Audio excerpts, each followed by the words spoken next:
दोस्तों, एक लड़की एक लड़के से शादी करती है। अब शादी को जैसे जैसे समय आगे बढ़ता चला जाता है, लड़की के कोई औलाद नहीं हो रही थी, यानी कि वो गर्भवती नहीं हो रही थी। और ये सोच सोच के जो उसका ससुर होता है वो बहुत ज़्यादा परेशान रहने लग जाते हैं। अब वो ये सोचता है कि आखिर ऐसा क्या हो रहा है कि मेरी जो बहू है उसके औलाद नहीं हो रही। वो जांच कराने की कोशिश करता है अपने बेटे की, लेकिन उसे मालूम होता है कि उसके बेटे के अंदर ही कोई कमी है जिसकी वजह से मेरी जो बहू है वो गर्भवती नहीं हो रही। उसके बाद उसका ससुर उससे कहता है कि तुम्हें मेरे साथ में संबंध बनाने होंगे, क्योंकि मुझे अपनी प्रॉपर्टी के लिए, अपने ख़ानदान के लिए वारिस चाहिए। बहू एतराज़ करती है इस बात का। वो उसके साथ में मारपीट करता है और ज़बरदस्ती करता है, उसके साथ में संबंध बनाता है। जो उसका बेटा होता है वो भी उसका साथ देता है। और इसी तरह से जब लगातार उसके साथ में संबंध बनाता रहता है तो एक दिन वो जो लड़की होती है वो गर्भवती हो जाती है। दोस्तों, कैसे एक हवस के पुजारी ने वारिस का बहाना देकर अपनी बहू के साथ में कई महीनों तक लगातार उसके साथ में रेप किया। इस कहानी को पूरा जानने के लिए वीडियो को लास्ट तक ज़रूर देखें। दोस्तों, आज की जो सच्ची घटना है वो है भोपाल की। भोपाल में एक लड़की होती है जिसका नाम होता है निहारिका। इसके जो माँ बाप होते हैं, बचपन में ही इसके माँ बाप मर जाते हैं। इसकी जो परवरिश थी इसकी दादी ने ही की थी। दादी ही सब बड़ा करती है, जवान करती है, और जवान करने के बाद इसकी शादी करा देती है एक लड़के से जिसका नाम होता है अर्जुन रंजन। जो अर्जुन रंजन होता है, इससे इसकी शादी करा देती है। दोनों ही अपने परिवार में बहुत ज़्यादा खुश थे। अब जब इनकी शादी को काफ़ी समय हो जाता है तो जो निहारिका होती है वो रंजन से कहती है कि मैं अपने दादी के पास जा रही हूँ, अपनी माई के जा रही हूँ, दादी के पास रहने जा रही हूँ कुछ दिन के लिए, क्योंकि दादी का भी ख्याल रखना होता है। दादी भी बूढ़ी हो चुकी थी, उनके पास भी कोई उनका खाना पकाने वाला, उनकी देखभाल करने वाला कोई नहीं था। इसलिए वो उससे रिक्वेस्ट करती है तो अर्जुन उसको इजाज़त दे देता है कि ठीक है, चली जाओ और जल्द ही वापस आ जाना।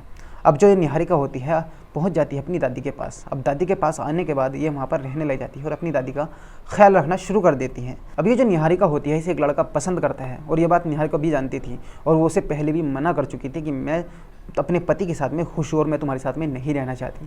जिसकी वजह से ये जो लड़का होता है निहारिका से बहुत ज़्यादा नफरत करने लग जाता है और उससे बहुत ज़्यादा गुस्सा निहारिका पे आने लग जाता है। वो चाहता है कि किसी तरह निहारिका को अपने वश में किया जाए और इससे अपने जिस्म की जो आग है वो बुझाई जाए। अब क्या होता है, जो निहारिका का एक्स बॉयफ्रेंड होता है ये एक प्लान बनाता है, और प्लान बनाने के बाद निहारिका की सुपारी देता है और उसे अगवा करवा लेता है, और अगवा करवाने के बाद उसके साथ में जिस्मानी ताल्लुक़ पैदा करता है। और जब उससे मन भर जाता है तो निहारिका को वो एक शहर के एक बहुत अमीर सेठ के पास बेच देता है, क्योंकि उस जो आदमी होता है इसका स्मगलिंग का काम होता है, किडनी ये बेचा करता था। अब इसके भी एक लड़का होता है जिसका नाम होता है नंदा नागर। ये भी अपने पिता का स्मगलिंग में साथ देता है, और ये जो लड़का होता है इसकी शादी हो चुकी थी। इसकी जो पत्नी होती है उसके भी बच्चा नहीं हो रहा था। अब ये सोचता है कि क्यों ना अपने बेटे की दूसरी शादी करा दी जाए। उसके लिए लड़की देख रहा था, लेकिन ये जो ब्रिजेश्वर जब लड़की की तलाश करता है तो कोई इसे ऐसी लड़की नज़र नहीं आती जिससे अपनी बेटे की शादी करा दे। लेकिन ये जो निहारिका का बॉयफ्रेंड होता है, जब ये उस निहारिका को ब्रिजेश्वर के पास बेचने जाता है तो ब्रिजेश्वर एक प्लान बनाता है कि क्यों ना इस लड़की को अपने पास रखकर इससे एक बच्चा पैदा करवाता हूँ, और बच्चा पैदा करवाने के बाद और इसे फिर अपने बेच दूंगा, यानी इसके या तो हत्या कर दी जाएगी या फिर इसकी किडनी बेचकर इसे कहीं पर मारकर फेंक दिया जाएगा। उसके बाद जब ये उस लड़की को अपने घर पर लाता है, अपने बेटे से इसकी शादी करा देता है। बेटे से शादी कराने के बाद ये जो इसका बेटा होता है उसके साथ में संबंध बनाता है, लेकिन उस जो निहारिका होती है उससे भी कोई औलाद नहीं होती। अब जो इसका ससुर होता है यानी कि ब्रिजेश्वर होता है, ये परेशान रहने लग जाता है कि आखिर कोई बच्चा पैदा क्यों नहीं हो रहा। ये अपने बेटे की जांच कराता है तो पता चलता है इसके बेटे के अंदर ही कोई कमी है जिसकी वजह से ये बाप नहीं बन सकता। अब ये सोचने के बाद ब्रिजेश्वर बहुत ज़्यादा परेशान रहने लग जाता है। वो प्लान बनाता है क्यों ना मैं ही अपनी बहू के साथ में संबंध बनाऊँ और उससे एक बच्चा हासिल करूँ। वो निहारिका के पास जाता है और उससे कहता है कि तुम्हें मेरे साथ में संबंध बनाने होंगे, जब तुम्हें बच्चा पैदा हो जाएगा तो हम तुम्हें छोड़ देंगे। लेकिन निहारिका ऐसा करने से बिल्कुल साफ इनकार कर देती है। तो वो अपनी बहू के साथ में मारपीट करना शुरू कर देता है। उसका जो पति होता है यानी कि नंदा नागर होता है वो भी उसके साथ में मारपीट करता है, और ज़बरदस्ती उसका जो ससुर होता है उसके साथ में संबंध बनाता है। कई महीने लगातार संबंध बनाने के बाद एक दिन जो निहारिका होती है वो प्रेग्नेंट हो जाती है।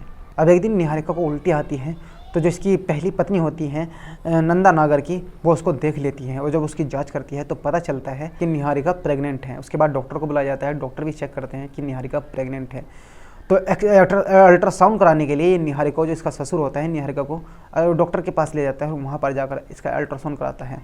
अल्ट्रासाउंड कराने के बाद ये डॉक्टर को अपनी परेशानी बताती है कि मेरा जो ससुर है मेरे साथ में ज़बरदस्ती मेरा कई महीने से लगातार रेप कर रहा है, यानी कि करीब 6 महीने हो चुके थे इसके साथ में दरिंदगी करते हुए। जो डॉक्टर होता है उसे कहता है कि मैं तुम्हें एक गोली देता हूँ जिसकी वजह से ये जो बच्चा है ख़त्म हो जाएगा, और जब तुम्हें कोई बच्चा पैदा नहीं होगा तो ये तुमसे परेशान होकर तुम्हें आज़ाद कर देगा। उसके बाद निहारिका उससे गोली लेकर आ जाती है और वो गोली खा लेती है। उसके बाद इस कहानी में एक लड़की और शामिल होती है जिसकी वजह से जो निहारिका है उसको ढूंढा जाता है। इस लड़की का नाम रीमा होता है। रीमा जो होती है एक अनाथ आश्रम में पली बड़ी थी। वो अपने पिता को बहुत ढूंढने की तलाश करती है। वो सोचती है कि क्यों ना मैं एक बार अपने पिता को देखूँ कि मेरे पिता दिखने में कैसे हैं, एक बार मैं उन्हें सिर्फ देख लूँ, उनसे मिल लूँ, फिर मैं वापस अपने अनाथ आश्रम में आ जाऊँगी। अब इसी का फ़ायदा एक लड़का उठाता है जिसका नाम गुड्डू होता है। वो उससे कहता है कि मैं तुम्हारे पिता को जानता हूँ। वो उससे कहता है कि रात को 12 बजे तुम्हें मुझसे मिलने आना है और मैं तुम्हें तुम्हारे पिता के पास ले चलूँगा। अब ये जो रीमा होती है ये इसकी बातों में आ जाती है, क्योंकि ये सीधी सादी लड़की होती है। ये रात को 12 बजे उस लड़के से मिलने चली जाती है, और जैसे ही उससे मिलने जाती है तो ये जो गुड्डू होता है उसे अगवा कर लेता है, और अगवा करने के बाद एक ऐसी जगह खंडर में ले जाता है, और वहाँ पर जाने के बाद इससे शादी कर लेता है और इसके साथ में ज़बरदस्ती संबंध बनाना लग जाता है। अब पुलिस वाले अनाथ आश्रम की शिकायत के मुताबिक रीमा की तलाश करना शुरू करते हैं, तो किसी तरह जाकर वे रीमा को तलाश कर लेते हैं। अब जब रीमा को तलाश करते हैं, इस गुड्डू को पकड़ा जाता है, तो ये गुड्डू बताता है कि जो ये स्मगलिंग का काम करता है, यानी महिलाओं को किडनैप करता है, उनकी किडनी बेच देता है, लेकिन ये लड़की इसे पसंद आ गई थी इसलिए इसने इससे शादी कर ली।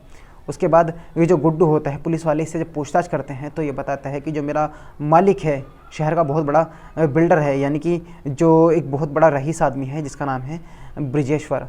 अब पुलिस वाले ब्रिजेश्वर के घर पहुंचते हैं और वहाँ पर जाकर छापा मारते हैं। ब्रिजेश्वर को भी गिरफ्तार किया जाता है, उसके बेटे नंद नागर को भी गिरफ्तार किया जाता है, और जब वहाँ पर उसके घर की तलाशी ली जाती है तो वहीं से ही निहारिका बरामद होती है। अब निहारिका जब पुलिस वालों को देखती है तो बहुत ज़्यादा घबरा जाती है, क्योंकि उस पर इतना ज़्यादा जुल्म किया गया था कि जिसे वो बयान नहीं कर सकती थी। पुलिस वाले उसे दिलासा देते हैं, लेडीज़ कांस्टेबल का इंतज़ाम किया जाता है, वे उसे किसी तरह समझा बुझाकर अपने साथ ले जाते हैं कि हम तुम्हें इंसाफ दिलाएंगे, और जिसने तुम्हारे साथ में ऐसा किया है उन्हें सज़ा दिलाई जाएगी। जो निहारिका होती है पुलिस वालों के साथ जाती है, उससे पूछताछ की जाती है, तो पता चलता है इतने जुल्म इसने सहे हैं, किस तरह से इसे गिरफ्तार करके लाया गया था। पूरी दर्दनाक कहानी अपनी जब पुलिस वालों को सुनाती है तो पुलिस वालों की आंखों में भी आंसू आ जाते हैं। वो भी हैरान हो जाते हैं कि आखिर एक महिला के साथ में आखिर कोई इतनी दरिंदगी कैसे कर सकता है। अब जब निहारिका को उसके घर भेजा जाता है तो पता चलता है जो इसका घर था वो इसका एक जो पड़ोसी होता है जिसका नाम गणेश होता है, उसने अपने नाम करा लिया है। जब पुलिस में वो शिकायत करती है तो पुलिस वाले इस मामले की छानबीन करते हैं, तो पता चलता है ये इसका पड़ोसी होता है, इसकी दादी काफ़ी बूढ़ी हो चुकी थी तो इसकी देखभाल करता है। एक दिन नशे की गोली लाकर इसकी दादी को दे देता है, और वो दादी जो होती है उसकी बेहोश हो जाती है। बेहोश होने के बाद वो उसे अस्पताल में जाकर भर्ती कराता है। अस्पताल में जब भर्ती करा देता है तो वहाँ पर ये कुछ जो घर के कागजात होते हैं वो लेकर जाता है, और उसकी दादी से उस कागजात पर साइन करा लेता है, डॉक्टरों की और पुलिस वालों की फॉर्मेलिटी बताकर। उसके बाद जो उसकी दादी होती है बेचारी जाने अनजाने में उन कागज़ों पर साइन कर देती है। उसके बाद उस जो गणेश होता है धोखाधड़ी के मामले में इसे भी गिरफ्तार किया जाता है, और जो निहारिका होती है उसे उसका घर वापस दिलाया जाता है। फिलहाल जो निहारिका है अपने दादी के साथ में ज़िंदगी काट रही है, और जो ये ब्रिजेश्वर है इसको सज़ा सुनाई जा चुकी है। ये दोनों जेल के अंदर, इसका बेटा भी, और जो ये गुड्डू है इसको भी जेल में डाल दिया गया था, और ये जो निहारिका का एक्स बॉयफ्रेंड होता है इसको भी तलाश कर जेल के अंदर डाल दिया गया है। इनके ऊपर सख्त से सख्त कार्रवाई की गई और उन्हें ज़्यादा से ज़्यादा सज़ा सुनाकर जेल के अंदर डाल दिया गया। दोस्तों, इस कहानी को सुनाने का मकसद किसी को परेशान करना नहीं है और ना ही किसी का दिल दुखाना है, बल्कि आप तक जानकारी पहुँचाना है, आपको सचेत करना है, ताकि आप इस क्राइम की दुनिया में अपनी हिफाजत कर सकें और अपने आप को सेफ रख सकें। क्योंकि हो सकता है आपका कोई पुराना दुश्मन ही आपसे दुश्मनी निकालने के लिए आपको जाल में फंसाए, आपसे मीठी मीठी बातें करे, और फिर उसका जब मतलब निकल जाए तो वो आपको जान से भी मार दे। इसलिए सावधान रहे, सतर्क रहे। कहानी अच्छी लगी हो तो वीडियो को शेयर करें, चैनल को सब्सक्राइब करें। तो चलिए मिलते हैं किसी और कहानी में, तब तक के लिए धन्यवाद।